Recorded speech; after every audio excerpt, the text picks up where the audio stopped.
Hello to Twitch, to the HellaSecure fam. Welcome to the first HellaSecure weekly stream.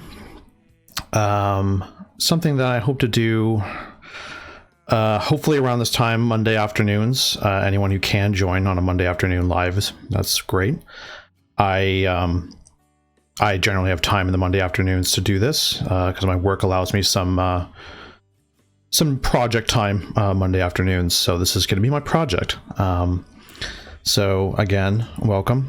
So I just wanted to kind of follow or just start up with a little bit of a history about what HellaSecure is and why this is even a thing. About, I want to say over a year ago now, I purchased the domain name to hellasecure.com or hella-secure.com. I set up a Google Cloud website and I had it all set up. And I didn't do anything with it for like almost a year. I just didn't really like follow up with it. I knew I wanted to do something on the side that's still related to what I do as a job, and it started as basically as like a blog. So after a little while, a good friend and colleague of mine, his name's Ray, you'll know him on Twitter as at RayBjorn, said, "Hey, why aren't you doing anything with this?" And I'm like, "I don't know." And I'm like, "Well, let's write stuff." I'm like, "Okay." So probably for a good, I think it's been about 8 months now that we've been slowly writing articles here and there on the HellaSecure website, hella-secure.com. And yeah, in chat, yeah, Monday night in Europe, very true. So hey, so this is probably a good time slot for anyone outside of my own time zone. So, but this will be a VOD and will be on YouTube for future viewing. This is also the third time I've ever streamed live as well. So if there are video issues, audio issues, if something weird happens, just know that I'm still working on my setup. I only just last week finally got my DSLR to work as a webcam. So I now actually have a really fancy webcam that costs like almost $1,500. So, you know, we'll kind of, go with that. I'm still like, if you can see in the back, you probably can't see just behind me, but I have a bunch of boxes of stuff to unopen to, you know, finish my setup here. I guess a little bit about myself. My name is Aaron. I've gone through a couple different like online names because I never seem to really stick to one. Right now I'm known as Hella Bearded for maybe obvious reasons. But I'm also just kind of going by HellaSecure in general. I've been doing application security, this type of work for, it'll be 10 years in June. So I started in June 2010. I started a company called White Hat Security. If you're not aware of them, what they do is they're basically a dynamic and static analysis company. So they started off only with dynamic, right? So you would have, dynamic application security testing that would occur to their clients' websites, and the scanner would it would have findings, but of course, as we know about security scanners, is their false positive rate is usually really high. So essentially, I started off as, I want to call it like an AppSec sweatshop, which is more literal than it sounds because it got really hot in that room sometimes. And it wasn't until we moved into like there was like a giant dev room that had a ton of space, but there was only maybe like 8 developers, and we were like 30 dudes stuck in this tiny room, and it was ridiculous. And finally we switched and it like made complete sense. So I went from White Hat, and when I was at White Hat, I did training for new hires. So for a good year and a half, my job was teaching people how to hack websites. And I thought that was like super cool, and that kind of like helped solidify like what I'm doing in my brain. I went on to that. I moved to Las Vegas and I worked at Zappos.com for about 6 years. I just left Zappos a year ago. Now I'm at Workday, and still, at Workday, chugging along. So I've got a pretty decent amount of experience doing this type of work. So I do want this, the channel and anything I'm doing to really be a learning experience for other people. I want to be a mentor. But also learning experience for myself, because honestly, the best way to reinforce knowledge to yourself is being able to teach to others, and being able to really break down a complex topic into something that's digestible reinforces it for yourself. So, real quick, also, I just wanted to touch on the HellaConf conference that we also had on April 26th. That was, as far as I'm concerned, was a rousing success. Again, it was funny is that about a month and a half ago, Ray hit me up and he's like, do you want to do a virtual conference? And I had not thought of doing something like that at all. Like, that did not even cross my mind. And I'm like, okay, do you want to put out a CFP, call for papers? I'm like, okay, yeah, sure. He's like, yeah, let's do it. Put out a CFP. Did about a week of CFPs, only got like 3 or 4 responses. Not the greatest out-turning, but suddenly, we extended it, and then all of a sudden it kind of exploded. We went from like 4 submissions to like 13, and we even had 2 more submissions that didn't go through the official channel. So we still, at the point, we still had to, I think, only like 2 talks didn't make it out of that number. So we did the stream. Ray was kind of the engineer behind it. He did the whole setup and the stream and the Zoom and all that stuff. And we had Zoom issues and audio issues, and thought that we were for sure going to run into issues.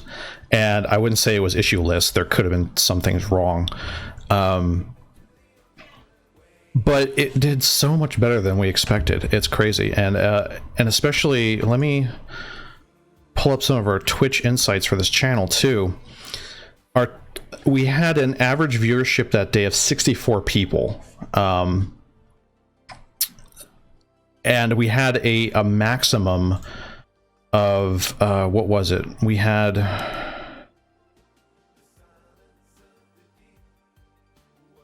I can't find it right now, but I think our top out was about 120 something people at one time. And right now the channel is sitting at 137 followers. And if you know anything about Twitch and starting to do, or trying to stream on Twitch, especially if you're a newbie, it could take you like years to get out of that like 5+ viewer bracket, right? Unless you're like become instantly popular. To do that in one day was like amazing. So to me, when it was over, I was like, I can't not keep something like this going on this channel. I wouldn't want to squander the following that had been achieved, right? So this right now is kind of my first iteration of doing something with this channel. I do also want to thank all the people who followed. That is incredibly awesome. Generally, it's good good Twitch etiquette to thank followers and subscribers on your stream as they pop up and stuff. But I think at this point, I don't think I'm going to be able to really want to spend the time thanking 137 people individually. So I'm going to say to everyone who has followed up to this point, thank you so much for following. That's incredible. It's not set up yet, but we would of course love to have some more subscribers. If you're not familiar with Twitch at all, Twitch generally runs off of ads and subscription model, and you can basically pay money to get coins, and then you can donate those coins to channels you like. And then I believe Twitch takes 50% of that, so you get like $5 per coin or something like that, so you get like $250 per month on subscribers. I think we'll probably try to set up some kind of subscriber goal, but I haven't even thought of that really that far in the future yet. I'd also like to do a special acknowledgement for both to my good friend Ray. Ray, if it wasn't for you, I probably wouldn't be doing this right now, because you helped me get this started again, and actually do something with the blog, and then think of the HellaConf conference, and then to have that success, because so that's like a big thing, right? And Ray is super cool. Follow him on Twitter at Raybjorn. I believe that's RAYBEORN. I also do want a special acknowledgement to Tanya Janka at SheHacksPurple on Twitter. She graciously was our keynote for the HellaConf conference and agreed to do like a fireside chat with us.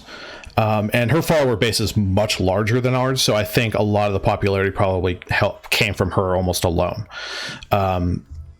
So she's super awesome. I had the opportunity to see her at DEF CON 2019 at the inaugural AppSec Village.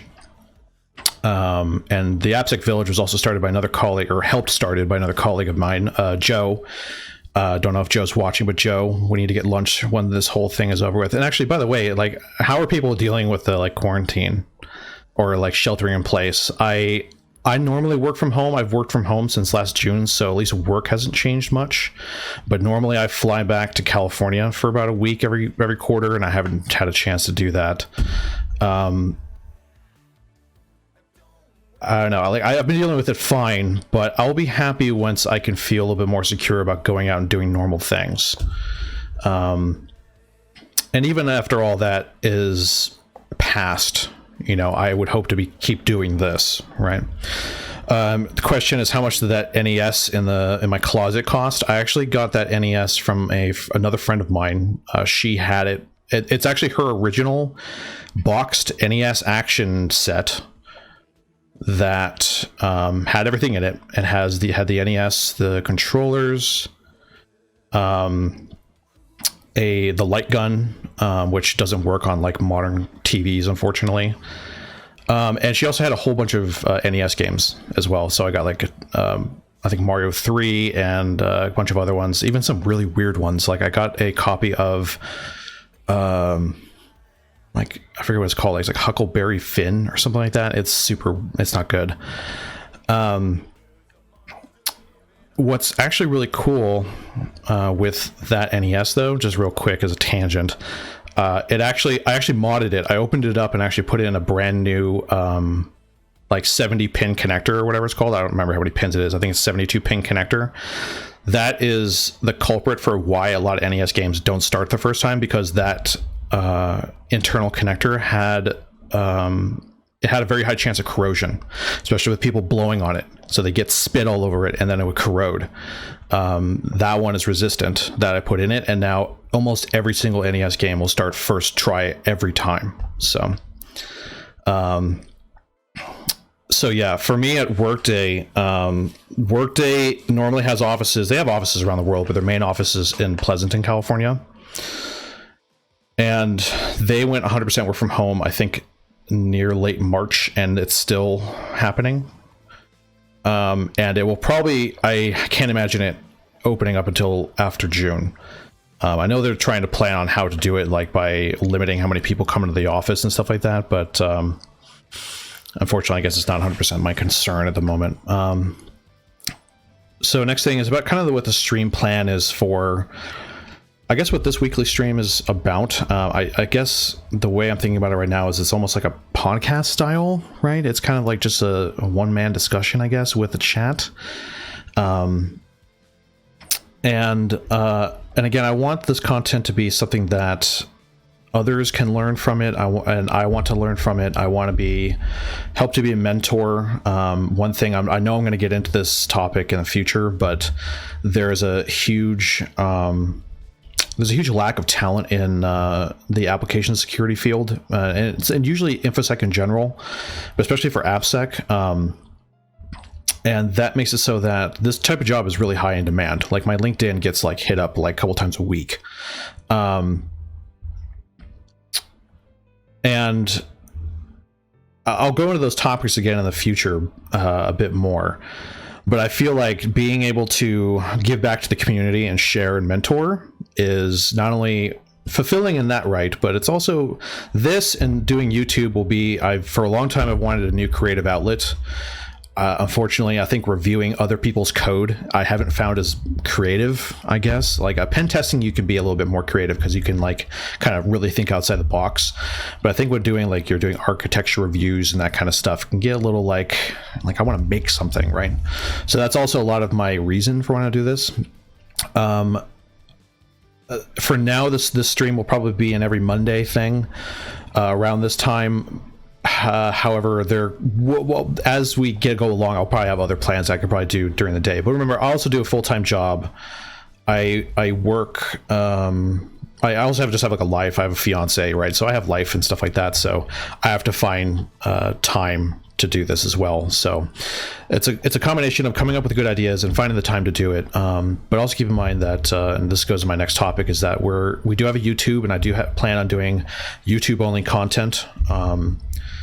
I think I already have a script written as far as a first video, and that's going to be just what application security is, just to explain to people who may not understand it, and why it might be a possible career path. And also figure at this point, with such high unemployment right now, I figure a lot of people might be using this opportunity to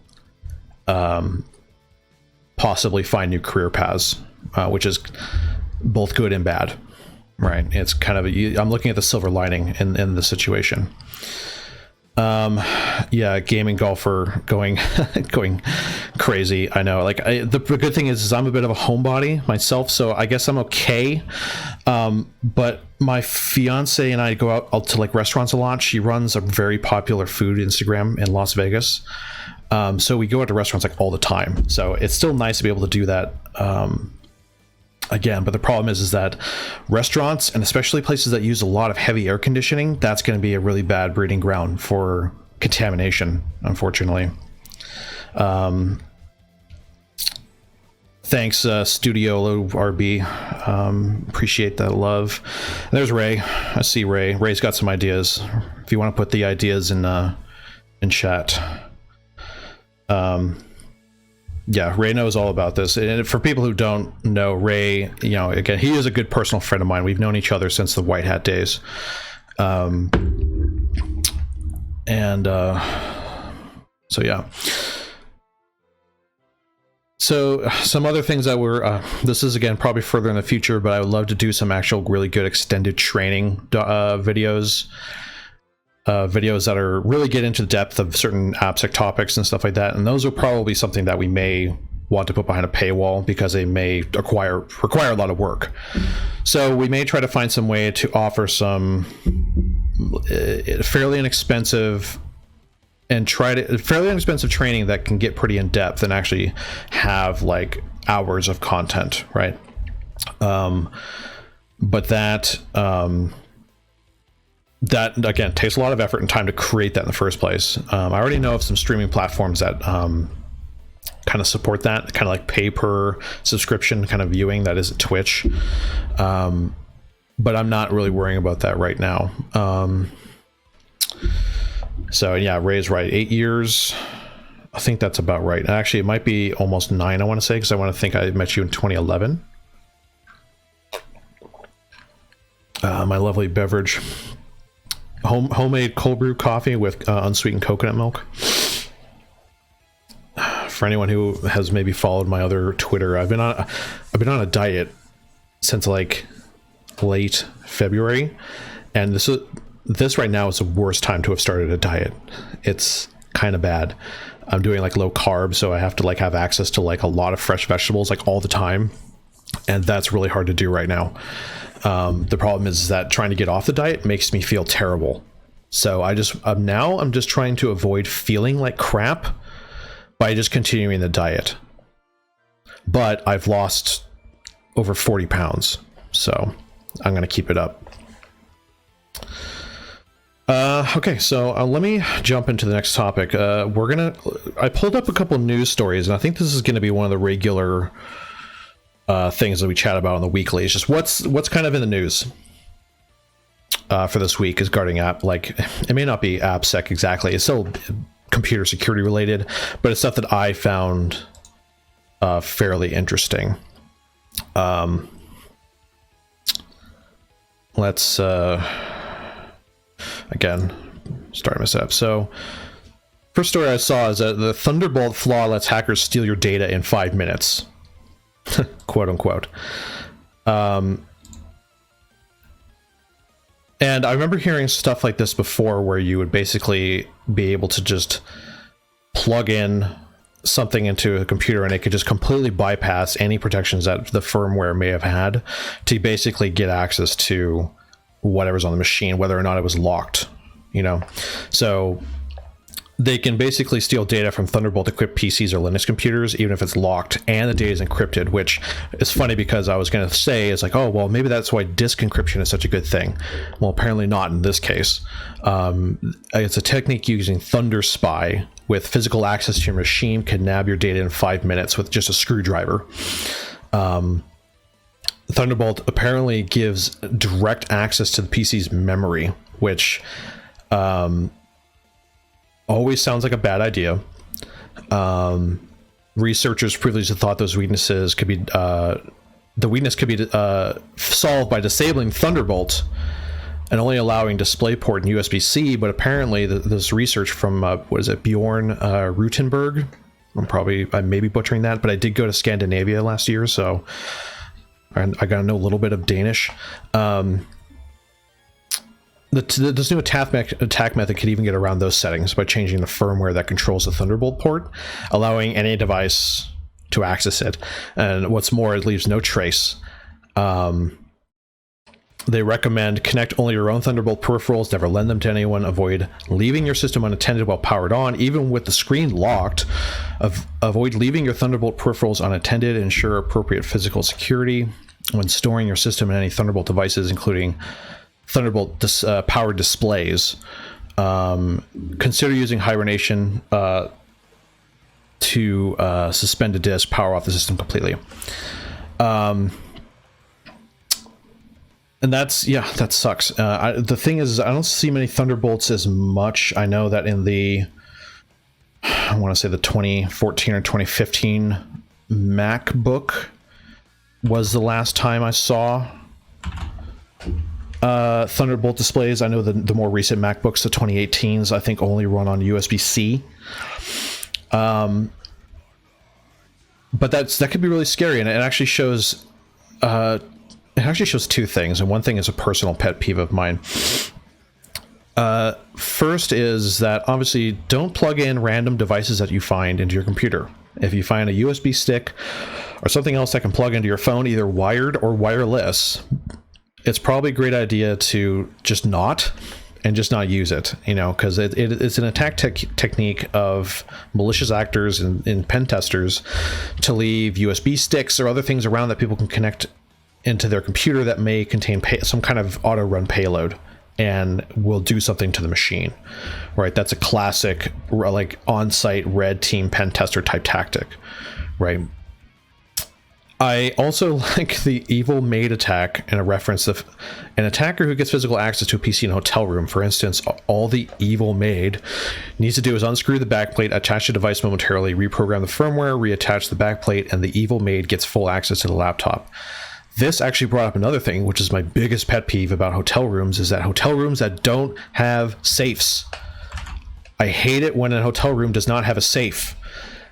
I get so paranoid about leaving my stuff in a hotel room that is like, because usually I bring my work laptop, I might bring a personal laptop, I like to bring my Nintendo Switch. I don't like to bring it with me if I'm going out. And I also don't just want to leave it in the room. So that if I go to a hotel room and you do not have a good safe, I will go out of my way to review you poorly. So can we start selling Thunderbolt port locks? Yeah, probably.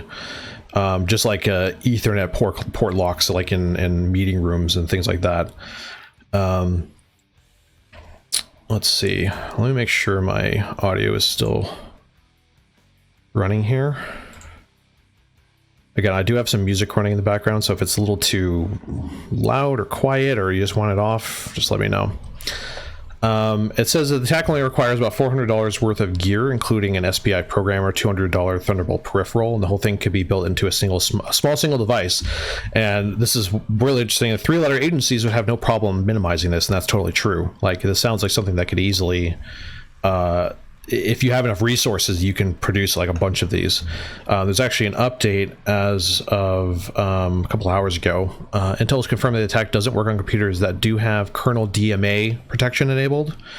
This attack could not be successful demonstrated on systems with kernel DMA protection enabled. As always, we encourage everyone to follow good security practices, including preventing unauthorized physical access to computers. Okay. So I guess lesson learned is that, again, don't plug in random devices you find, and if you have Thunderbolt on your machines, I guess don't let people have access to them, or if it's like a laptop, yeah, a Thunderbolt lock, that would be a nice nice thing to have. All right.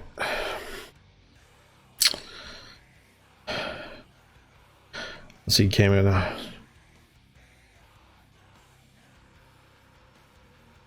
Yeah, that's true. So, I mean, there's also the case that, like, how much can you trust a safe that isn't your own? And I guess really the only choice is that unless I did bring something of my own that can be locked, I'd prefer to have something rather than nothing. And then, yeah, Ray, and it's probably because they can't fix it, because it's probably super complicated, especially if it has to deal with firmware, I would assume. Next story, Microsoft's GitHub account has been hacked and their private repositories were stolen. I think these last two stories were, let's see, that one was on May 6th. I believe this Thunderbolt one was about 10 hours ago or 13 hours ago. So hacker claims to have stolen over 500 gigs of data from Microsoft's private GitHub repos. This evening, a hacker going by the name of Shiny Hunters contacted Bleeping Computer, it's the name of the website. They had hacked into Microsoft's GitHub account, getting full access to the software giant's private repository. That freaking sucks.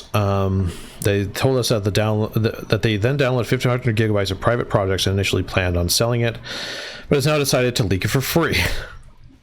Incredible.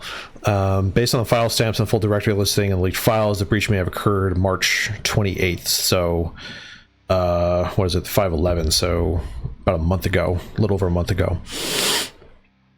They no longer have access, though. As a teaser, the hacker offered 1 gigabyte of files on a hacker forum for registered members to use site credits to gain access to the leaked data. As some of the leaked files contain Chinese text or references to lately.org, only threat actors on the forum do not feel that the data is real. Based on the full directory listing of stolen data, source code from private repositories that went to send it to Bleeping Computer, the stolen files appear to be mostly code samples, test projects, an ebook, and other generic items. Some other things that look more interesting are ones named as WSSD Cloud Agent, the Rust WinRT language project. That's a big one, because I know that Microsoft is doing a bunch of work to translate over a bunch of the old Windows libraries in C to Rust. So if that's true, that could almost will guarantee that there will be 0 days once Microsoft released any of this, like Rust Windows like libraries and core files. So they're gonna have to really step up their AppSec game to make sure that all that stuff they're releasing, especially if it was leaked, is thoroughly checked. Otherwise, they will have 0 days at the wazoo. And a Power Sweep PowerShell project. It doesn't have to be anything significant for Microsoft to worry about, as it does not contain more sensitive code for software like Windows or Office. I guess, unless the Rust/WinRT language project is something I don't know of. They did express concern that private API keys or passwords could have accidentally been left behind in some of the private repos. There's Microsoft employee who wished to remain anonymous told Bleeping Computer that the stolen data is legitimate, and Microsoft told them that they are aware that the claims and they're investigating. And it says they had an update include info that the breach was confirmed as legitimate by a Microsoft employee. Okay. Yeah, 2FA. Yeah, I guess maybe that means that they just didn't have 2FA on their GitHub, Microsoft's GitHub. I have 2FA on the HellaSecure GitHub. I guess they don't really get much in the details on how it happened. That they just did, and that is legitimate. Yeah, I guess that's another example of using 2FA, right? And using 2FA to protect your most important accounts, especially if it's something that is this important. Yeah, a good point that Ray says that it may be going to open source anyways. So hopefully that means that none of this was too bad, and again, it was going to open source. I would like to follow up on this Rust WinRT language projection. I don't know, maybe they mean by something else other than projection. I read it as project. But if it's what I was talking about, where they're like transferring a lot of those old C libs to Rust, that could be a big deal. Ninth thing, 900,000 WordPress sites attacked via XSS vulnerabilities because of course, WordPress. If you're not aware, if you know anything about this, if you know anything about security, especially on the web, is that WordPress sucks and WordPress is the worst. And it's sad too, because a lot of the reason why it used to suck so bad, or even the reason it sucks so bad now, is because it uses PHP. PHP is a notoriously insecure if you don't do it right. But as far as I remember hearing is that if you use, I think the newest version is like PHP 8 or something. Like, I don't know what the newest version of it is. PHP 7.2.3.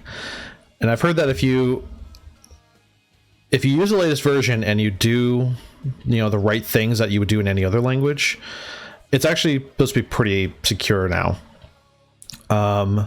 However, I don't know if WordPress just hasn't caught up, but the main culprit of it is that WordPress allows third-party plugins, and those third-party plugins are written by whoever. And as far as I know, WordPress doesn't do any like quality checking on that. They just kind of allow it. I could be wrong. I would feel like if WordPress has an official area for this, they probably check it. But you don't have to host these plugins on anything official. You could just offer it on like GitHub or some other kind of place, and you could either, especially if you're malicious, you could just put vulnerabilities in it. But for some reason, it's just, because I subscribe to the full disclosure list, which is just like a BBS type board of just like people posting their like current research on vulnerabilities and bugs. And I think I see a giant block of WordPress vulnerabilities come up at least once a week. So when I see this, I'm not surprised at all. Saying nearly 1 million WordPress sites were being hit by what is likely a single threat actor, one person or one group, attempting to inject redirect into sites by exploiting an XSS. It was discovered by the WordFence threat intelligence team since April 28th. And the number of XSS attacks has been 30 times the normal rate. And I believe a single actor is behind it, using the same payload. And the payload is malicious JS or JavaScript that redirects visitors and takes advantage of an administrator session to insert a backdoor in the theme's header. And I don't know about you, but when I hear someone is a security or anything evangelist, I'm always bothered by evangelist. I don't know about you guys, but it just sounds like you're essentially a PR person. Anyway, a perimeter X node of the XSS attack while being used for redirect here can lead to more serious issues, which almost always happens with cross-site scripting. The use XSS to gain privileged access to a website, plant malicious JS, and steal user data, spread malware, or hijack users. Such a technique has been used to launch mage card attacks against thousands of e-commerce sites, resulting in the theft of millions of credit card numbers. The scale of the attacks is staggering. The World Defense believes that the malicious actor may have launched a few small-scale attacks before April 28th. Massively increased the number of incidents, with 20 million attacks attempted against more than 500,000 individual sites on May 3rd alone. One day, 500,000 sites hit with 20 million attacks. The WordPress plugins have been the focus of many attacks, and this campaign is by far the largest ever spotted. Over the course of the past month in total, we detected 24,000 distinct IP addresses, sending requests matching these attacks to over 900,000 sites. The attacks are targeting WordPress plugins, some of which have been discontinued but are still used by certain site operators, which again is another thing where a plugin for WordPress can be discontinued or revoked, but not tell anyone or make any kind of enforcement on it. So someone could just say like, oh, we're no longer supporting this plugin, or it's been discontinued, and people can just still happily use it for forever. Vulnerabilities that may not have been patched by users includes an XSS vulnerability in Easy2Map, a plugin with only 3,000 installs, pulled from the WordPress repo in August 2019. Was a focus of about half of the current attacks. Also targeted was an options update vulnerability in the plugin Total Donations, which was removed from the Envato marketplace in early 2019. The XSS vuln in Easy2Map, a plugin with only 3,000 installs, which was pulled from WordPress, but was a focus about... That's really weird. I think this is a repeated paragraph. That probably shouldn't be there. Blog Designer, which currently has about 1,000 installs and is still active, has its XSS vulnerabilities patched in 2019. Finally, the XSS vulnerability in Newspaper patched in 2016. Options update vulnerability, WP-GDPR compliance patch in 2018. So that's funny. A GDPR compliance plugin, so something that's supposed to check your security, had a vulnerability in it. I love that irony.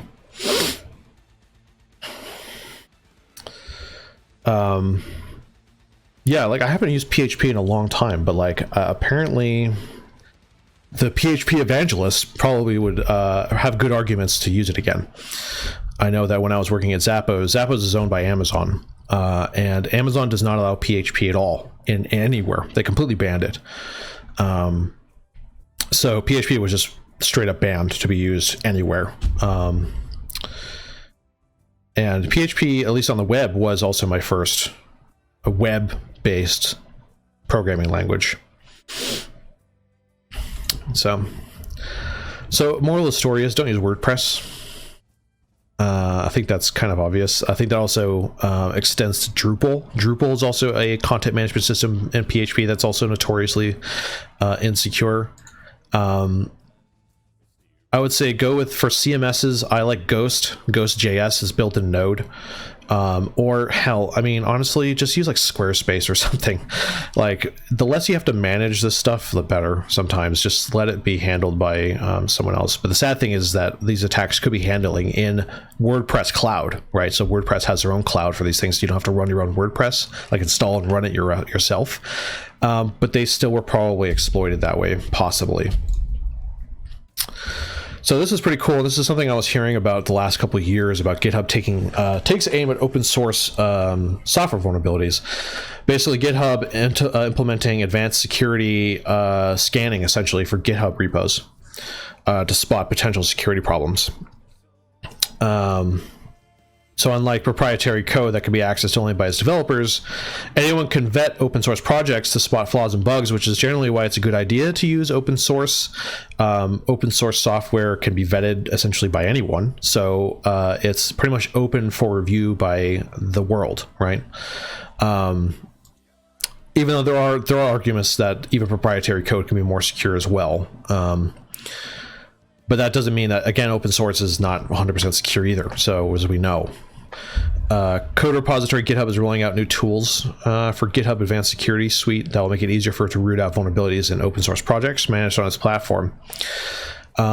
This was something I was really hoping that they would get going sooner. I was thinking that this was already available. It says in September GitHub acquired, so they only did this recently. GitHub acquired Semel, as part of the help for the GitHub community catch common security flaws automatically. I've never actually heard of SEML. Is it LE? No, we're looking at roles. LE. Code analysis platform for securing software. Code analysis platform for finding 0 days, automatic variant analysis. Okay, cool story, bro. I mean, that's cool. So I remember hearing about this a while ago, that GitHub had expressed interest in doing this. I know that for a long time that they had already been flagging really common leakages of certain like values, like AWS keys. Your AWS secret key, it'll automatically, GitHub will now automatically like tell you, hey, you're committing a secret key to your repo. But this seems about to get to the point where they're going to start getting actually more in depth with actual scanning, and hopefully that's more than just like a grep based scan where it's just kind of looking for common values, like it's just a regex of like, oh, this looks like a key or something like that, or a secret value.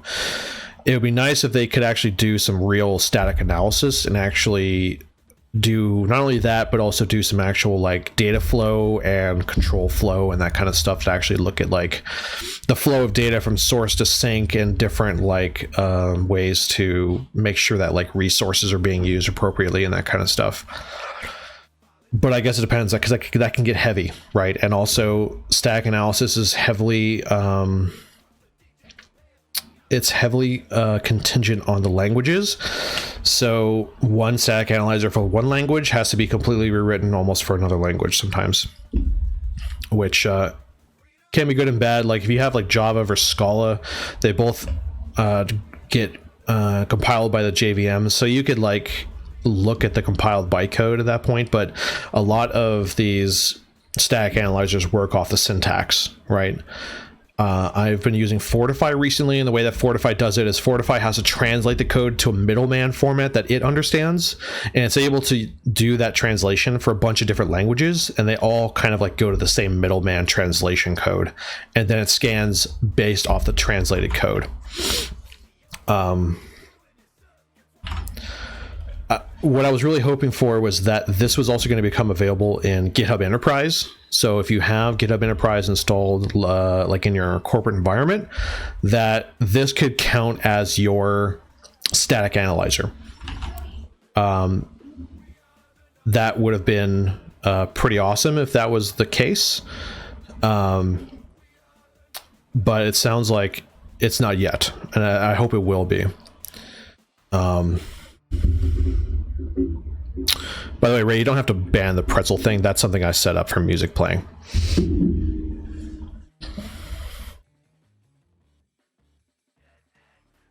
I could probably turn that off, I think, as it like spawns messages, but for now it's probably fine.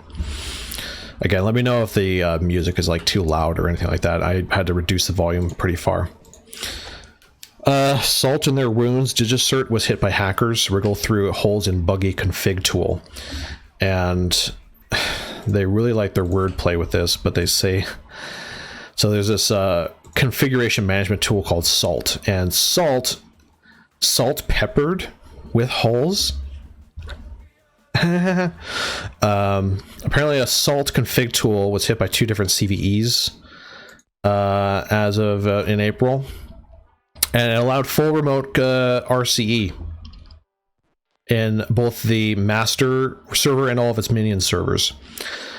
And apparently DigiCert was running that. DigiCert was running Salt in their signed certificate timestamps server. Apparently, and this is something I didn't realize, that the DigiCert and other certificate authorities have something called the signed certificate timestamps, and they basically sign the time of when certain certificates were issued, so that they have kind of a running like unalterable ledger of like when certain headlines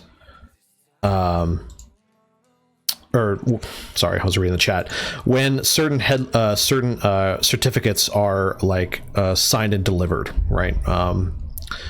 They kind of explain it down here. It's help admins verify server certificates and spot fakes. The CT system keeps an ongoing log of timestamps that are all signed SSL TLS certs. The idea is that if a new certificate is spotted, someone can look it up and see exactly when it was created. And I'm assuming that by having it signed, there's like an unalterable ledger, almost like a blockchain of some sort, I'm assuming. That makes it so that that can't be like altered, otherwise the whole thing messes up. So what's really funny here, and why I actually found this one really interesting, is that the whole attack that occurred against DigiCert, all they were trying to do is they used Salt, did the RCE in the certificate timestamp server, and just installed mining software, and that's it. That's all they did, is they got in, installed mining software, and left. Even though they didn't realize that by being on that server, they had access to private keys from DigiCert in regards to this signing. So they could have had private keys from DigiCert that they could have reused elsewhere for other nefarious purposes. I'm assuming that those keys, those private keys, were probably signed by a DigiCert root CA, which may have been identified by browsers as legitimate. But they just didn't do anything with it because they were too worried about trying to mine Bitcoin and stuff. I don't know about everyone else, but I'm so over Bitcoin and digital currencies, especially the security around it. Like, I don't give a crap. I think Jim Manico said it best when I think the real use of blockchain is for authentication and authorization use. And we already see that happening with decentralized identity, where we're using blockchain as a form of digital ID. That's what I'm most excited about when it comes to blockchain, and where I worry about the blockchain security when it comes to that, not mining. I don't give a crap about digital currency, to be honest. I think most people is over it. And that's why I found it funny, is that these guys were so worried about mining, they just kind of sat there doing this, and they didn't realize what the gold mine they were sitting on. Apparently these CT logs or SCT servers do run in their own separate infrastructures, and I guess there's 3 of them. There's CT, CT1, and CT2. I guess CT2 was the one that was compromised, so all logs from a certain date from that server were basically revoked. So this was interesting to me in 2 ways, because of the people worrying about. That's why this says miscreants too busy mining for crypto to notice the gold lying around them. Yes. But also about the signed certificate timestamps. That's actually a tech that I didn't realize that CAs do, which is kind of interesting. And then Zoom acquired Keybase for doing end-to-end encryption.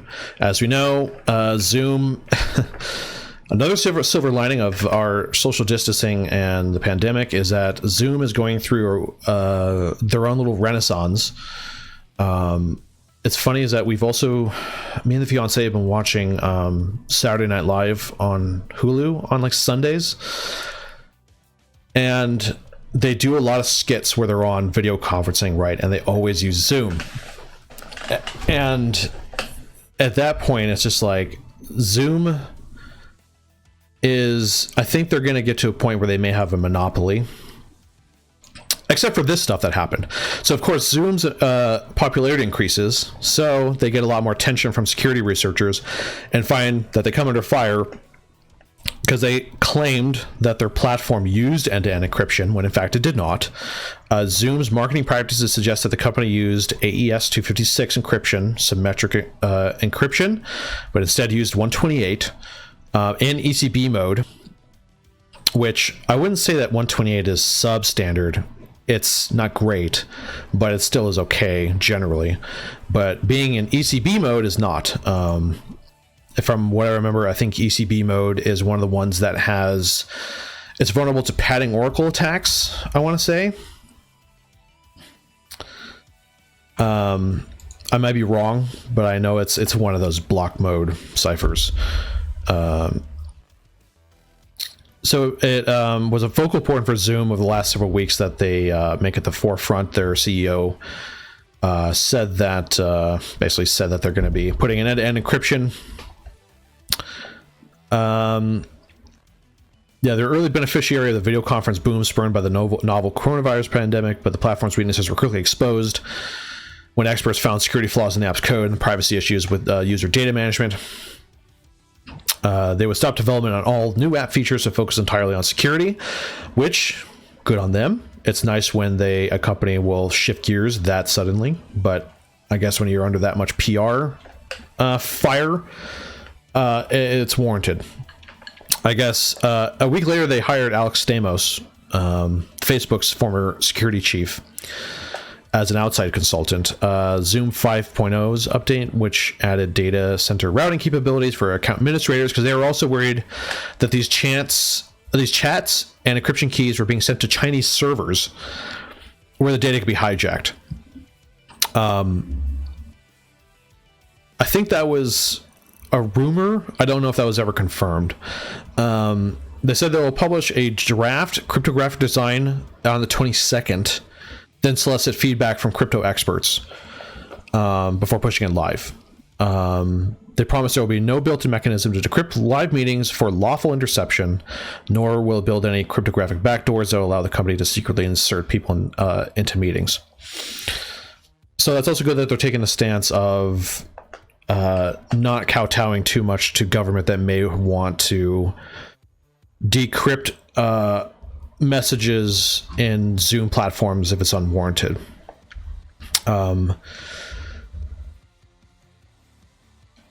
I sometimes I think that's okay if obviously if there's a warrant and it's like super obviously really, really bad, but that can start a slippery slope with privacy, right?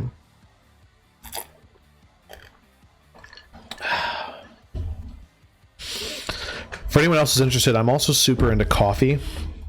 I hand grind my own coffee every morning, and I recently was using an AeroPress to do my coffee, but I recently switched to something called the Hario V60, and the Hario V60 is one of those pour over kind of cone shaped coffee brewers, and it actually makes a fantastic cup of coffee.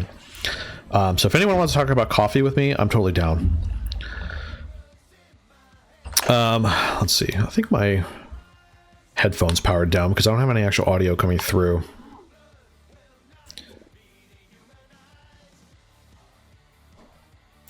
I did spend some time over the weekend, though, that there are follow and subscribe alerts on the channel.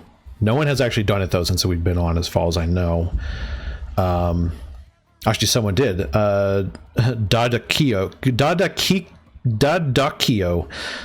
followed. Thank you for following. Appreciate it. Did anyone see the alert? Because I don't think I did. I think I was looking at the screen and not my stream, and then my mic was off, or my headphones were off. Let me know if you saw it. It was a follow alert 18 minutes ago. How do I brew Colombian Supremo? Probably like any other coffee I do. Honestly, the origins and the brew types I don't care too much on. I guess the brew or the roast matters, I think, the most to me. There we go. Ray Bjorn is following. Did you just unfollow and follow again? But anyway, if it's a light roast or medium roast, I may have certain ways, especially because I don't do any espresso, so I'm just staying away from dark roasts. Dark roasts are better just for straight up espresso. So my roasts of choice are either light, medium, or medium light. But I guess the origins I don't worry too much about. One thing is that if you have a coffee type that has a lot of fruit qualities, has notes of blueberry and stuff like that, pour over is better to get out those more floral notes. Otherwise, I just want something that's more medium bodied. Yeah, I used to do espresso as well. I had a machine a long time ago, but it was too much. See, I believe it's Lacey joined.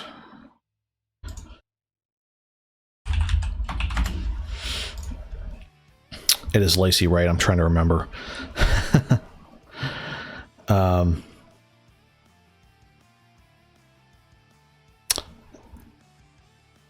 Yeah, I do actually have a special alert for a subscriber. So if anyone wants to give us money, you'll get a special alert. Oh, I'll worry about that stuff later.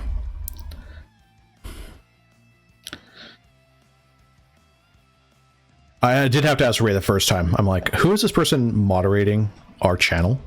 And I'm like, oh, okay. Unfortunately, I guess I met you at last year's DEF CON, but unfortunately I don't remember. And unfortunately, since it's probably going to be virtual this year, that probably is not going to be able to happen again. But yeah. So that's a little bit. Also, I want to show this is our HellaConf hammers from Ray. This is one of our items that we're giving to the speakers of HellaConf 2020. I don't know, Ray, you can tell, what was your reasoning behind this idea? I mean, I think it's cool. Honestly, Ray had the original idea of doing a Hella Secure, like our logo, as branding irons, and I thought that was freaking awesome. And I would personally pay someone like $1,000 if they branded themselves with our logo. Probably more than that. Actually, no, I don't have that much money. But apparently they're way too expensive. Like branding irons would have been like way too much money.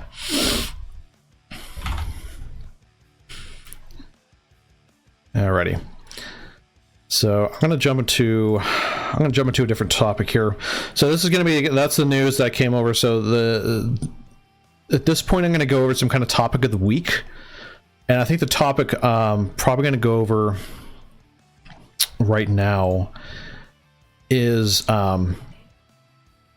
books and or like tech manuals that I have read over the past 10 years that helped me learn and understand and get into AppSec and that kind of stuff. Unfortunately, I have not kept all of the books I've had always, like forever. I've lost some over time. I think I may have donated them when I left White Hat. But these are a few that I currently have. Hella Hammer. Yeah, why do we call it the Hella Hammer? $60, yeah, that's a little much. I believe that all of our speakers did get t-shirts with our logo on it, which is kind of awesome. Of which I believe Nancy, one of our speakers, was actually wearing, I believe it was a sweatshirt, right, with our logo on it. Did we send that to her, Ray, or did she just have that?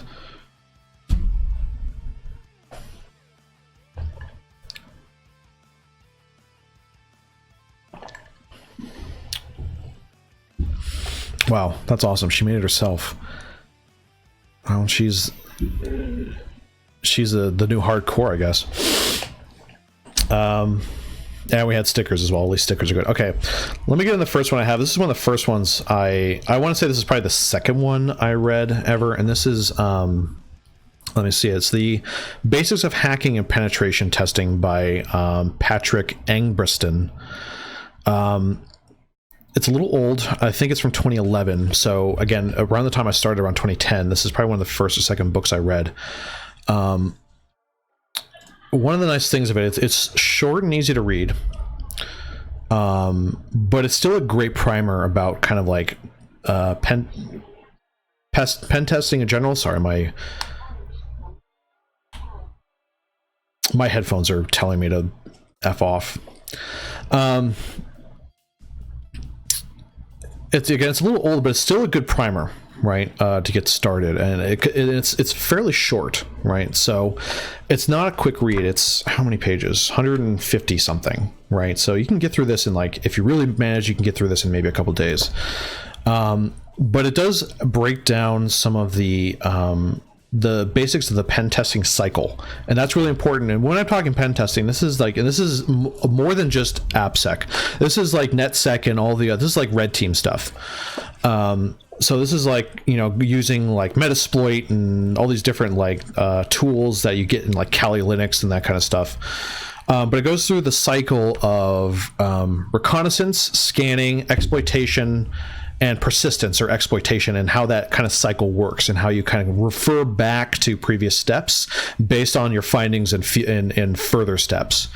And it breaks each step down pretty well, and it goes over some of the tools. Again, some of the tools definitely still exist, but there may be better alternatives nowadays. So like reconnaissance tells you how to discover how a website or a company's infrastructure is set up and what their web presence looks like from the outside. You can do like DNS lookups and look up stuff through Google and all that stuff. How to scanning with Nmap, port scanning, host scanning, vulnerability scanning. Then doing exploitation steps, so looking for actual vulnerabilities, how to use things like Metasploit, actually trying to get backdoors and sessions on machines, Metasploit sessions, that is. And it does have a web-based exploitation part as well. So it does get into some basics of web-based reconnaissance, and it goes into it only goes into XSS and SQL injection, and that's it. So it's very surface level. And then maintaining access with backdoors and rootkits and that kind of stuff. So it's a great primer to get started. But I would say, though, that you would definitely need a more on top of this to really get on top of that. And what I actually recommend is stuff that's more on top of that would be 2 books, both by Peter Kim. Those being the Hacker Playbook 2 and the Hacker Playbook 3. These are great because of the way that it's a great, fantastic guide for performing penetration testing, because it presents it in the most kind of real world style guide to pen testing that I know of, because it breaks down, it presents itself like a playbook, like a football playbook, where it's teaching you what type of pen testing strategies you do based on what you've already done and what information you have. So it's like, okay, so you have no information, you have to do this. I'm like, okay, so you know some information, you should try this. You have had some success and you're at this point, you should now try this and maybe go back to this. So it actually gives you a really nice way to think. It actually helps you how to think about pen testing, which is awesome. Hacker Playbook 2 obviously is the second edition of the first one, Hacker Playbook. Hacker Playbook 2 is really all you need. You don't really have to go back and do Hacker Playbook 1, because he reiterates everything from Hacker Playbook 1 in 2 and then some.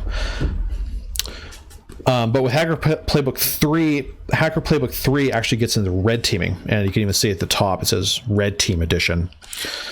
And for those who are unaware, the difference between just general pen testing or penetration testing and red teaming is different.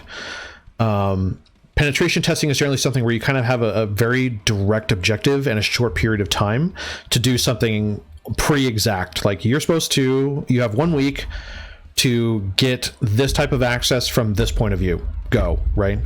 And usually everyone's informed that this is happening. Red teaming is different, where red teaming usually has a much greater window of opportunity, usually a month or 2. No one is informed that it's happening unless other than key people, and it's all done with as much silence as possible. So it's basically the most realistic form of testing that emulates actual attackers, and they will do actual attacks that are known APTs that come from certain known state actors or threat groups. So they will do real style attacks. So it's like the most realistic scenario. And the Red Team Edition in Hacker Playbook 3 actually gets into some of that stuff. So that's really great for pen testing. Now for some more AppSec related stuff, Violent Python, the cookbook for hackers, forensic analysts, penetration testers, and security engineers. This is basically utilizing Python to do kind of basic tasks in security and pen testing. So it gives you a lot of examples of how to do it. It gives you, number one, it gives you a little bit of a Python primer if you're not familiar with Python. Python for me is kind of my primary language. It's the one I know the most.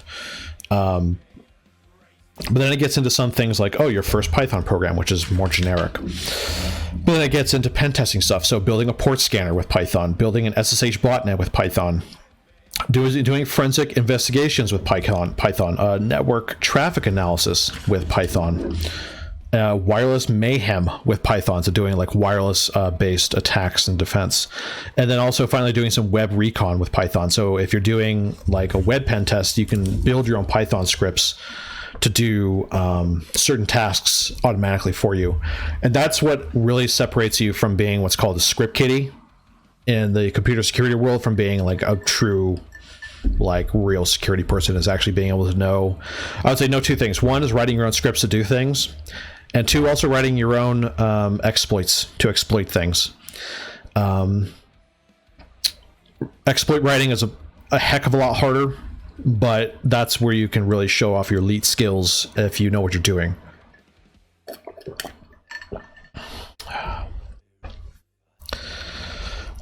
Next one is a big one I got recently. The Art of Software Security Assessment. It's fairly massive. It's how many pages? It is over 1,100 pages.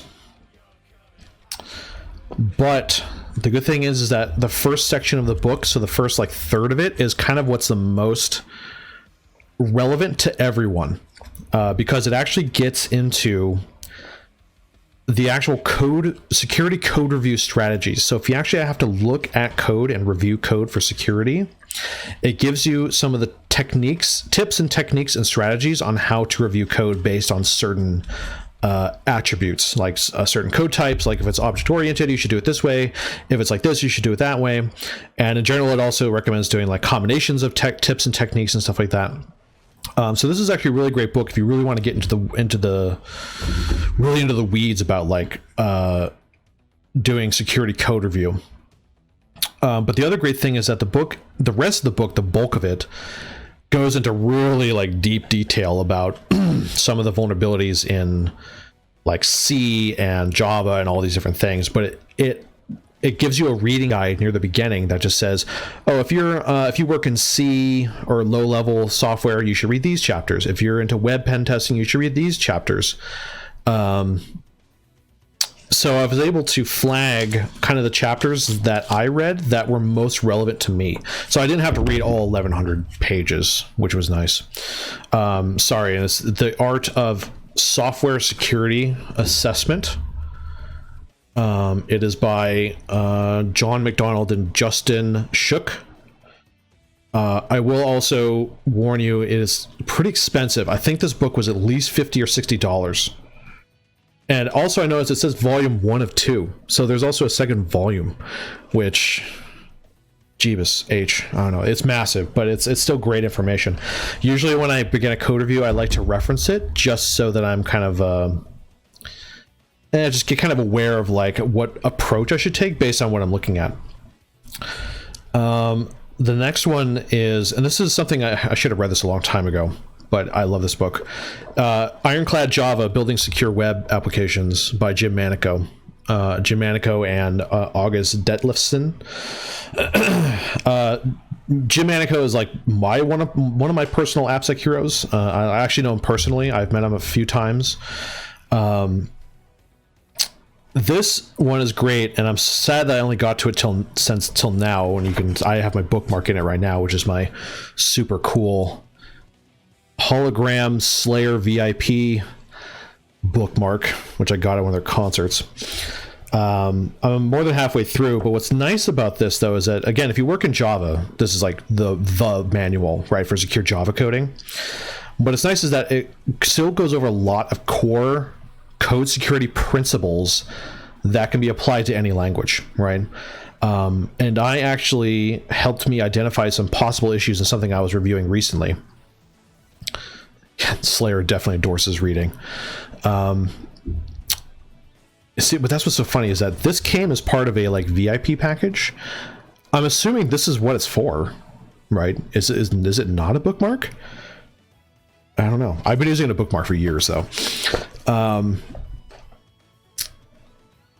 Yeah, it can be applied to like almost any language. So I was recently reviewing a Ruby application, and I was worried about the fact that they may not be doing kind of deny by default authorization, right? And that was something that this book helped remind me about, right? Is that when you design an authentication model in a web app or even just an application in general, it should start as a deny by default, as in if you try to do any kind of CRUD action, create, read, update, delete, unless you explicitly say that some permission group can do this, it just denies by default. So even if someone forgets to put permissions in the web app, it won't open any holes. So I was worried that that may have been happening, but I think that they did address that. So there are a couple others which I'll bring up on. I will bring up online to look at. It will be in Amazon. These are books, again, these are ones that I've definitely read in the past, but I haven't, I don't really own them anymore, unfortunately. Is the Web Application Hackers Handbook. This one, volume, or edition 2, this one is, as far as I'm concerned, the Holy Grail, the Holy Bible of web app pen testing. This is what I read first. Like when I started at White Hat Security, they just gave me this book and they say, here, read this, or at least read through certain sections, right? And then they interviewed me on how well I learned the sections, and that was determined whether or not I got hired. And it's pretty lengthy, but this is what really gets in depth of like web app pen testing. And again, it's a little old. It's probably, again, from about 10 years ago. I would say the second edition, maybe a little bit earlier than that. But a lot of the information is still super, super relevant, though. And it really can help you find that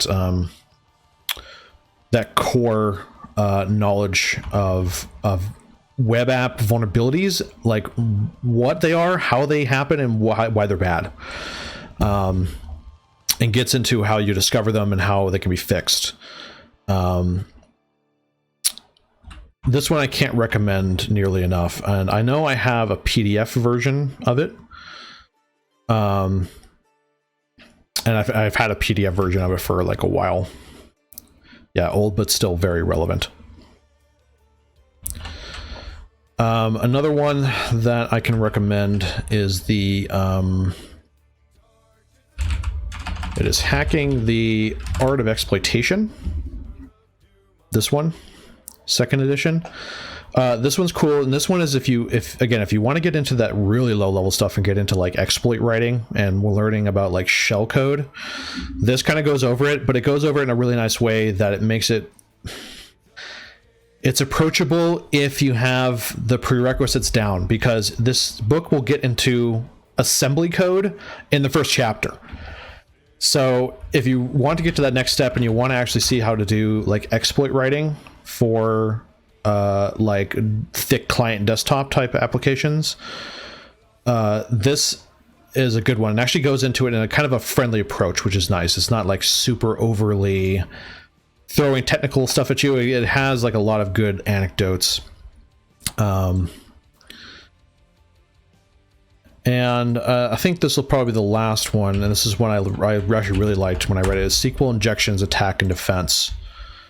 And this is probably the book that, and although the Web Hacker's Handbook does get into SQL injection and all that stuff pretty well, this is what gets like all the way down into it, and this gets it like really deep into SQL injection. It gets into what it is, why it's bad, how to test for it, because there's multiple ways to test for SQL injection. But what's really interesting, it gets into some of the exploits and the actual attacks you can do with SQL injection, and some of them are really great, and they're really fascinating in how they work. This is, again, it's an old one, and I would say this one probably also is one that's probably aged a little bit, because I'd say SQL injection is one of those. It's one of those vulnerability types that has mostly been solved. You know, if you use just the correct framework for SQL access, it more or less, you know, solves it for you, right? So, but it's still, it still like is a good read if you want to understand, and it's also a good read for kind of the history of that stuff as well. Yeah, and I think a couple of these I did get through a Humble Bundle deal. Actually, I've gotten a lot of books in Humble Bundle deals. I have like a couple folders worth of PDFs in my Google Drive.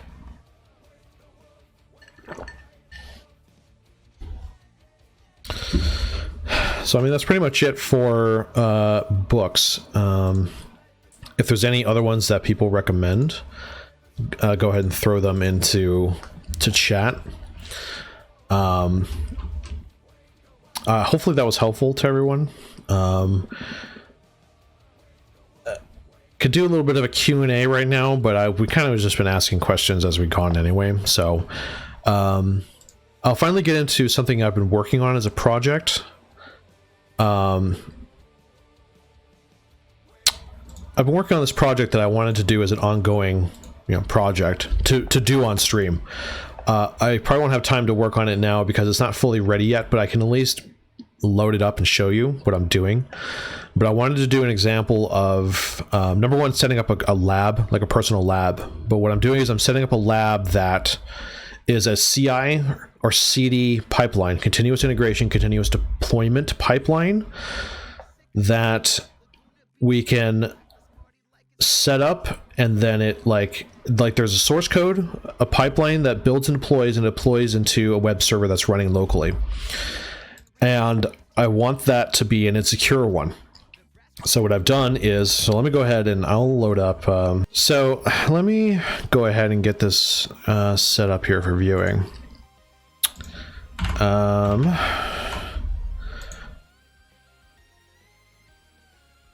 go to OBS. We're going to turn meh and then meh. Okay. So this is a CentOS box that I set up on VirtualBox on my machine.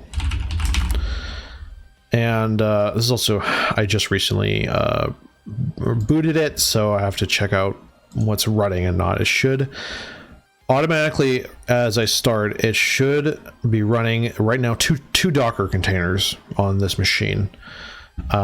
One Docker container is running GitLab, and the second Docker container is running a GitLab runner. GitLab uses runners, which are kind of like its minions, to run like pipeline operations. So you have to have some kind of runner running that can connect back to GitLab itself. So yeah, so I got the Docker PS, it's running. Oh yeah, so they're up because I think I suspended this machine. So if I go into the Firefox in here,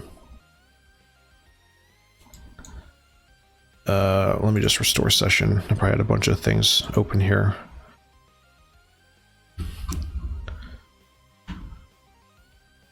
Update available. Not now. So yeah, so I have it running locally as gitlab.hella-secure-corp.com. Unfortunately, I had some misconfiguration issues with my Etsy host file. So like this domain, there's actually two domains that go to the same IP address because like I screwed up.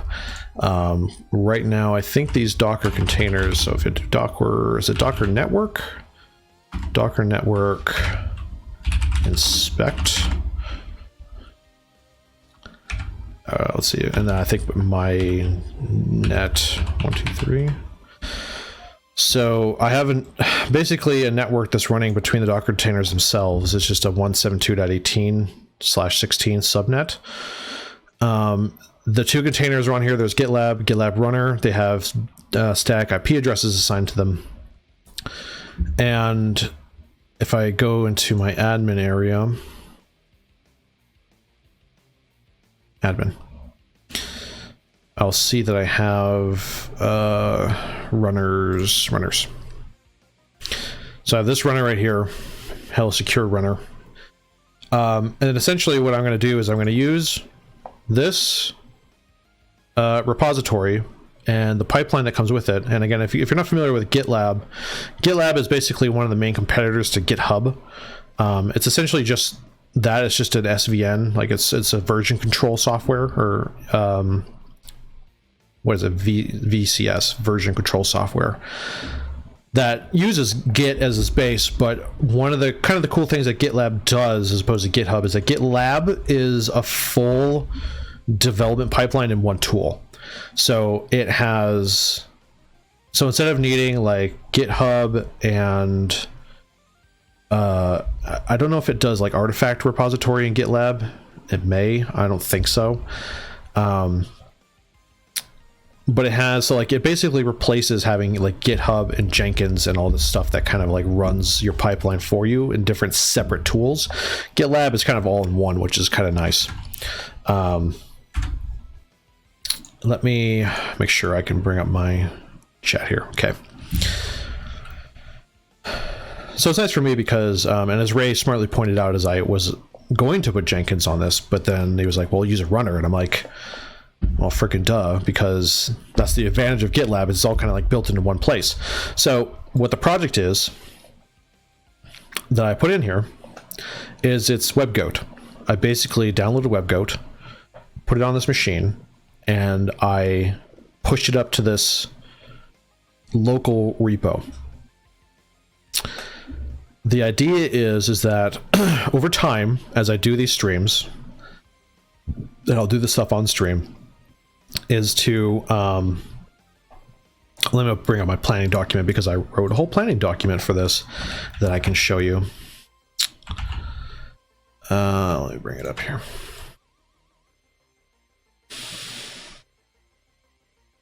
So first things first is I need to actually complete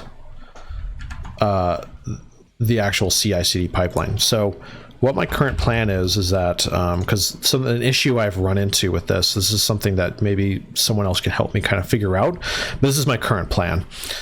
Right now I have GitLab and GitLab Runner running in Docker containers, right? WebGoat itself has Docker built into it, so there is a Docker there is a Docker file in WebGoat, so you can just run this Docker file to just load WebGoat into its own Docker. The problem is that what I'm assuming is that the GitLab runner is running in its own Docker. So to have a Docker spawn a Docker container, to me sounds a little too redundant, right? I don't want to have to like try to access this what's essentially going to be the web app that I'm going to be testing from in a Docker within a Docker. That sounds way too complicated. I found that you can make it so that a Docker can communicate, like one Docker container can communicate with the Docker daemon on the host machine, but by doing that, that gives that Docker container root privileges on the host machine, and that's a big anti-pattern. That you don't want to do that. That's just certainly not safe. So I don't want to do that either. So what my current plan is I'm going to probably just run this as a normal web app on Tomcat. There is a Tomcat Docker container in the Docker repo, whatever it's called, Docker Lab, I forget what it's called.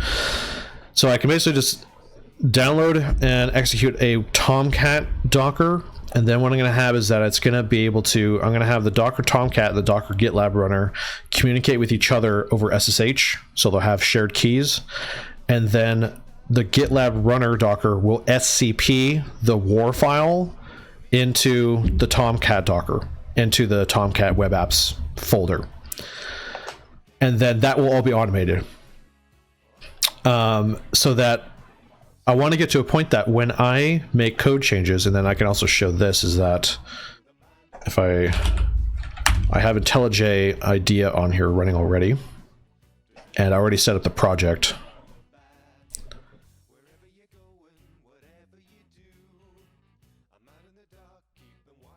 You know what's really funny is that this looks like you don't have anything open that looks like in VS Code. It looks very similar. Anyway, so I have all the files in here already. So like, and it's all like, you know, hooked up with Git and stuff, so it's all up to date. I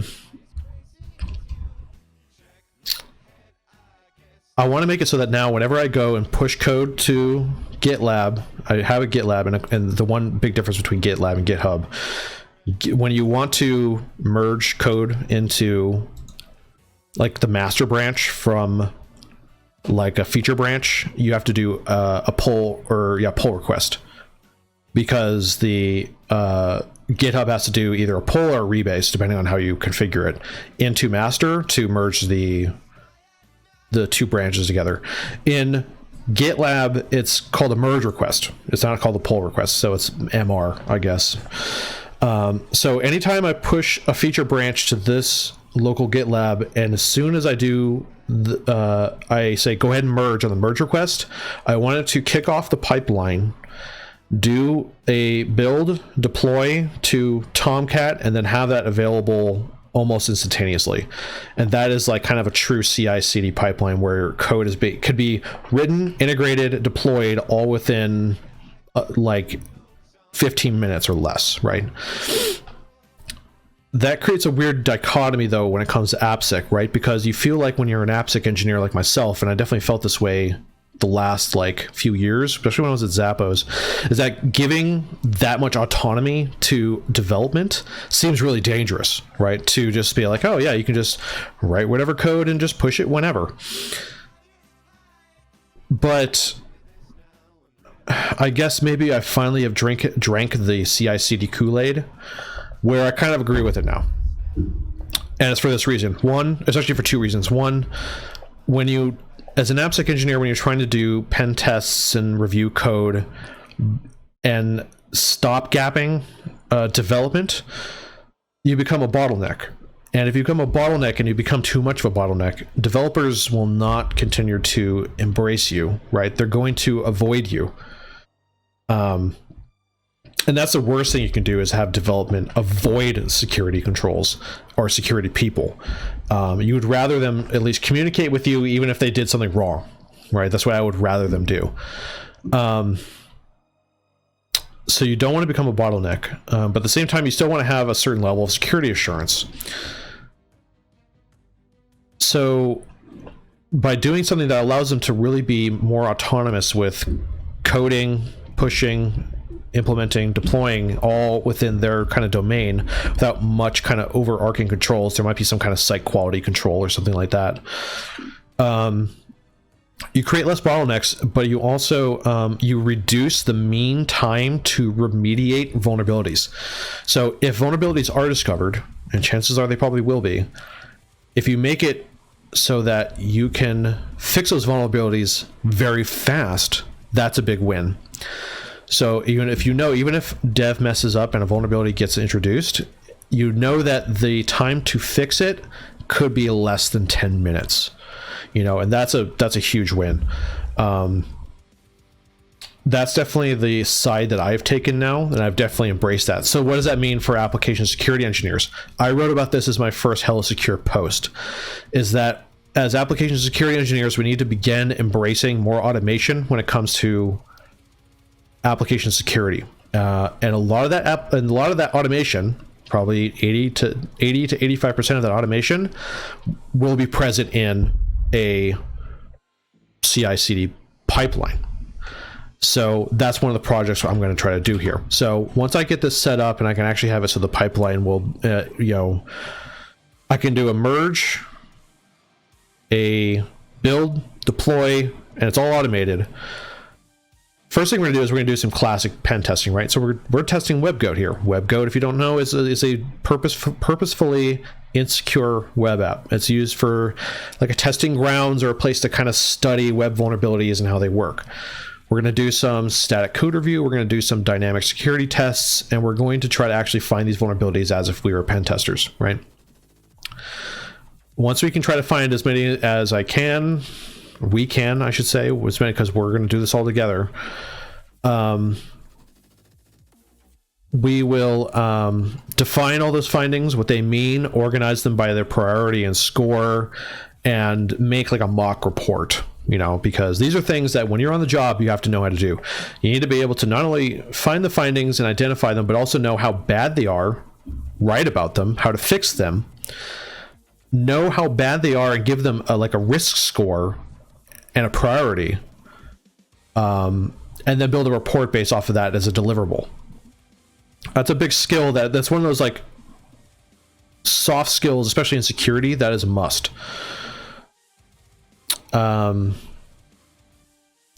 then what we're going to do is we're going to secure that pipeline in GitLab with some automation. We're going to do hopefully some static analysis. We're going to have it look into the security of any infrastructure as code files that might be created.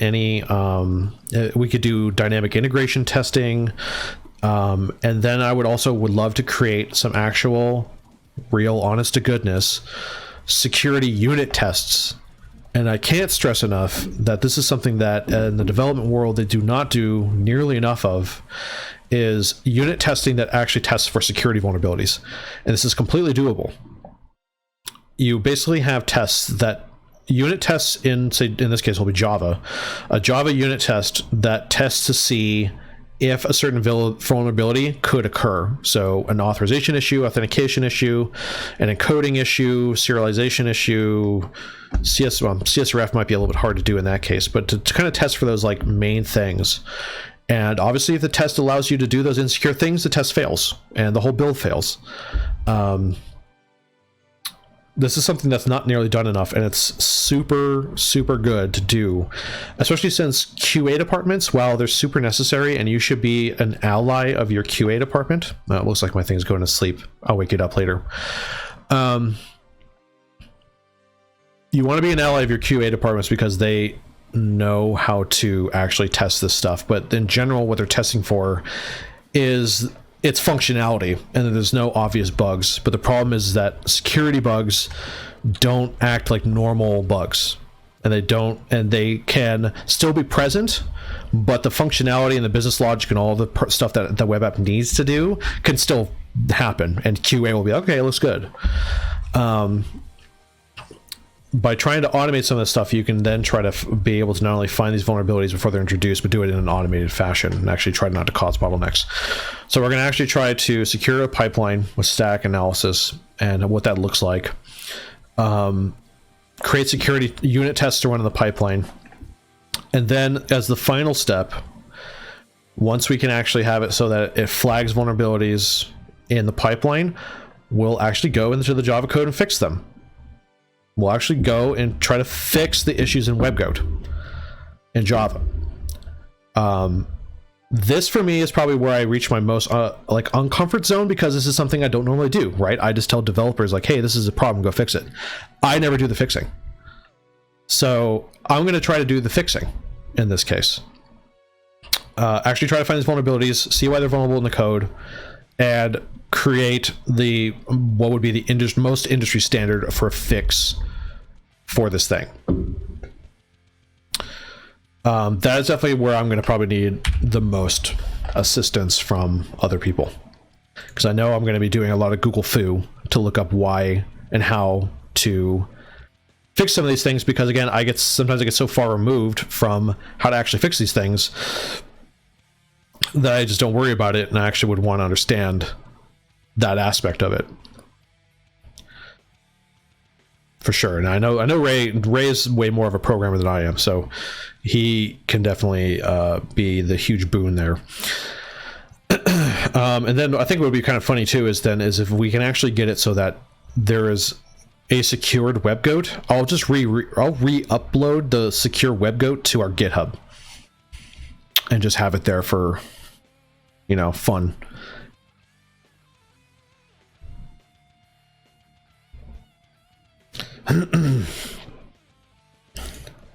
Yeah, I'll definitely need to phone a friend. That'll be for sure.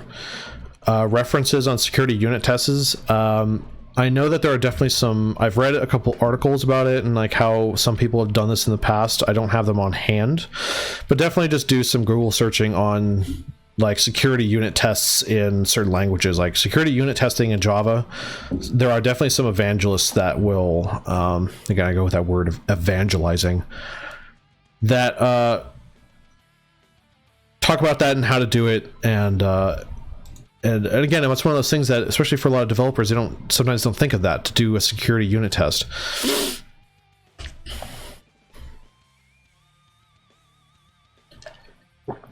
Ray says he generally doesn't recommend security unit testing for things that aren't things like auth, N, and Z. That's probably a good point, because those things, as he says, they're very specific controls. Something like let's take like cross-site scripting, for example. Cross-site scripting may be something that can be like, there's a lot of context and variables that go into whether or not you've actually fixed something like that. But that's also one of the things I'd like to get into as we do testing and securing stuff, is that when you do testing for certain things, with experience, you get to know how best to test for things, or what technique to use to test for certain vulnerabilities. So it's pretty easy to find something that might be an authentication issue in the code itself, but it's really hard to find sometimes if it's like CSRF or an encoding issue for like XSS, and that's usually better left to doing like actual dynamic testing.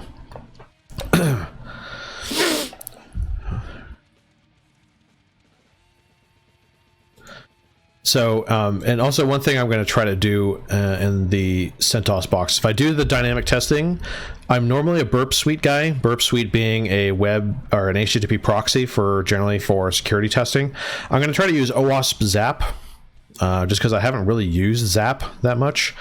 I remember trying to use Zap way back when it was first created, and it was super buggy, but I think nowadays Zap is pretty awesome. So I'll probably use Zap, also because I don't feel like paying for Burp Suite again. I already have a Burp Suite license for my actual work laptop, so I don't feel like paying for it. Plus, it might be worth taking the time to actually get into Zap and use Zap. So that would be a learning curve too, is I'll have to learn again how to like web pen test with Zap.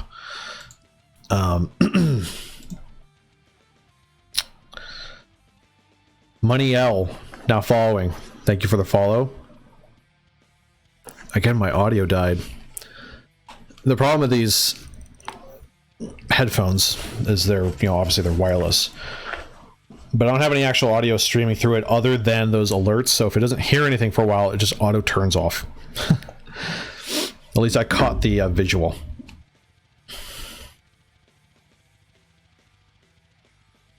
The Zap HUD? What's a Zap HUD, Ray? I'm not sure what that is.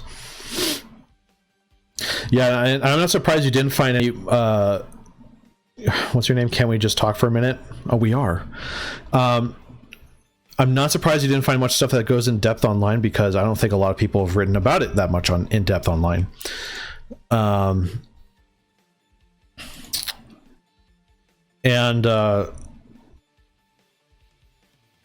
Like, I just don't think it's something that is really I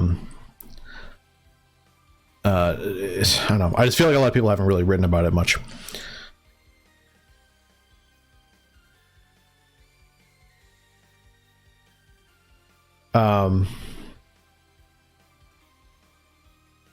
Let me take a look at that link. Zap heads up display. A functionality of Zap in the browser. Oh, that's neat. So it's like a plugin? Or not? Well, oh, okay. I know you have to still clone it and build it and stuff. Start Firefox or Chrome or quick start and launch the browser. All right, right. I'll look into that.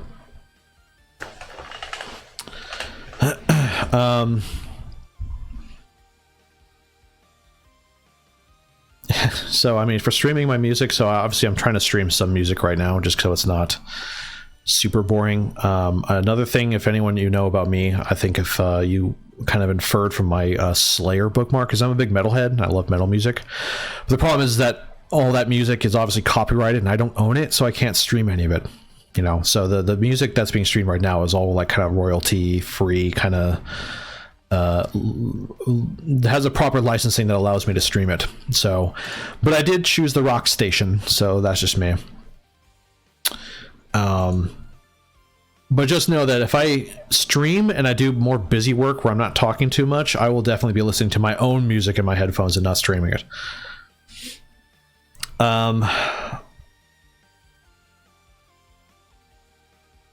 I might not stick around for long since my internet is acting up. Wonder if you could write a script that beeps every minute or two, as in a Twitch script or something that like does something on the stream.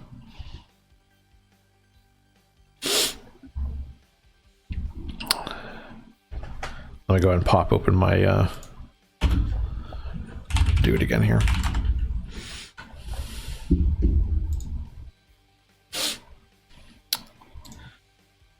So yeah, I had a few issues setting this up as well, because I had some issues with obviously setting up the network for Docker, because again, I'm also not like a super, I'm not like a, I've only used Docker a handful of times, so it's still something I'm also still actively learning, even though I used to kind of poo-poo it. I thought Docker was kind of like a way to just kind of circumvent writing good apps that just can run on any machine. But now that I've actually used Docker, I can kind of see it can be pretty awesome. But one thing we'll get into is that, again, if I do this automation on the secure WebGoat, scanning Docker files for vulnerabilities is definitely a thing, because you can definitely make Docker files that are too broad in their like permissions and things they can do, especially because the Docker daemon that runs on the host machine has a ton of permissions. Obviously it runs as root, so there are a lot of kind of isolation techniques you can do for Docker on the host machine that runs the Docker daemon to make it so that if one of your Docker containers gets popped, they don't just pop the machine it runs on and all the other containers, right?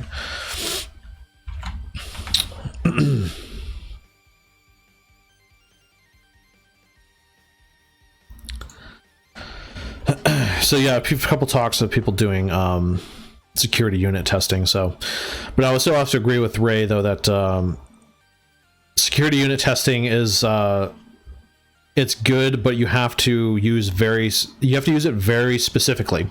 It will not catch things that aren't very, very like code specific. So you can't just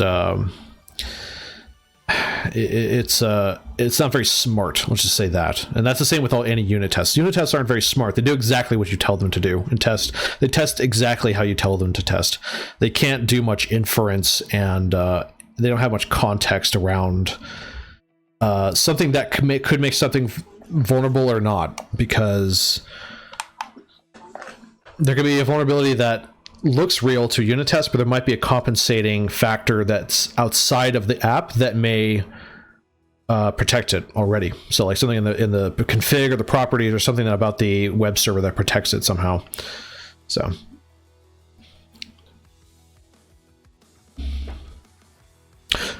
yeah, so that's a good idea, to write a script that can maybe make some sound, even though honestly I probably should be playing something else in my headphones right now.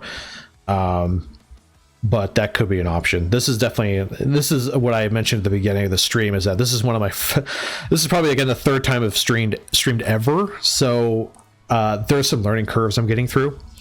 As I said, behind me I have a whole bunch of boxes of stuff to unlock, to open and set up some new stuff in here to make the stream even better. However, I think at this point we're almost at 4 o'clock. I think that will probably be the cutoff point for this inaugural episode. There will obviously be a VOD of this on Twitch, but I will take the VOD off of Twitch and maybe edit it a little bit and put it up on YouTube also for additional watching if anyone wants to reshare it, because I know that VOD viewing in Twitch is like YouTube kind of has more it's a little bit more of a robust system for just watching videos instead of just watching something live. And again, I'll try to keep it so that this stream is about every Monday or so around this time. And then as I go and if this starts to work out more and more, we can do more content. And Ray pointed out that's really true, is that the VODs also don't last forever. The VODs, I think, last 2 weeks if you're unaffiliated, but if you're an affiliated Twitch streamer, it can last like a month or two. But even still, they go away. And Ralph Samestone, thank you for the follow. Appreciate it. Welcome. So for, again, this is how it's going to start, is probably this every Monday kind of a podcast style stream. And then again, I will try to do these busy work type things that are security related as an actual like normal stream thing to do. And then even when this is done, we have other ideas to do. Like I have other ideas that can involve like, doing AppSec work that might be a good learning opportunity for people that are myself, other people, and especially for people that are wanting to learn more about like learning more about AppSec and information security, and especially for people who want to get into the industry and need some mentoring and that kind of stuff. I know that I might be in the future be doing some interview prep stuff for information security people. I've been reached out by a company that does interview prep services. So you sign up for the service to basically you interview prep with people. You do like a mock interview for an hour and they give you feedback. And I was reached out to do that as a mentor. So that might be something I might be doing, but it's going to depend on the schedule. I don't know what my schedule looks right now because it's still a little up in the air. And I may also just have ad hoc time where I can just stream just because I have the time available. But I may not know until like the week of. Otherwise, I'll update on Twitter.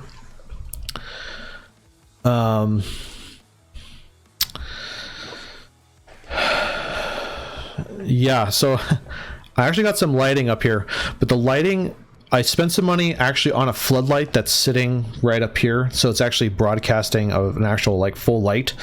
And what's nice though, and what sucks about my house is that my house has orange carpets and off yellow walls. So to do any kind of normal lighting in here looks like gives everything a yellow twinge.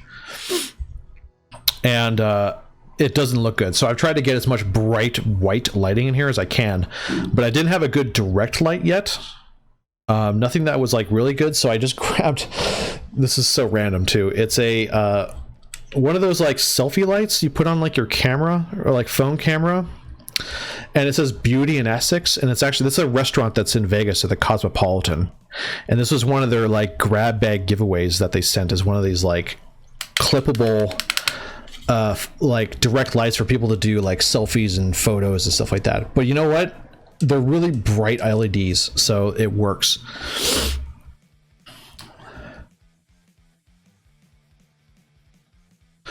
So if you have any advice for how you are able to do that, I'd love to share with folks who haven't been able to figure out how to get from Twitch VOD to YouTube or whatever.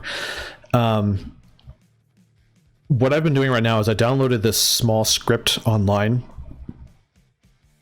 It's just like a small exe on my Windows machine that you run on the command line, and you just run the program, and then give it as the first parameter a Twitch VOD URL, and the script will download it to your machine. I think Twitch itself does allow you to just download the file. I'm not entirely sure, to be honest, but I was like, I might as well be a cool hacker and do it through the command line. So I download the VODs and then I put them in Adobe Premiere and edit them and do all that stuff. Yeah, Ray, I tried to look into doing a green screen. Funny enough, green screens are actually really expensive. You just want to buy them. But green screens are, I mean, if you really want to make one, I guess they're not that expensive. You just need a bunch of green, like felt. Lacey, what I'll do is I'll link to the page where I found that downloader for Twitch streams, and I think it's for YouTube videos too. It does YouTube videos and Twitch VODs. It looks super sketchy because it's just an exe file, but as far as I know, it's good. Otherwise, I think maybe my Windows PC is hacked now. I don't know. I don't care. Yeah, I'll look into doing a green screen. The problem is that I just need to find a good way to do it. I know that there's ones it's a green screen that just attaches to the chair, so you can like swivel around and just have this like green or blue screen that just kind of sits behind your chair and just kind of sits there. And what's nice is you can actually flip it too. So it's a green screen and the other side is a blue screen. So obviously you have a choice of different colors. Let me switch to my full screen because I'm not really caring about the CentOS box anymore.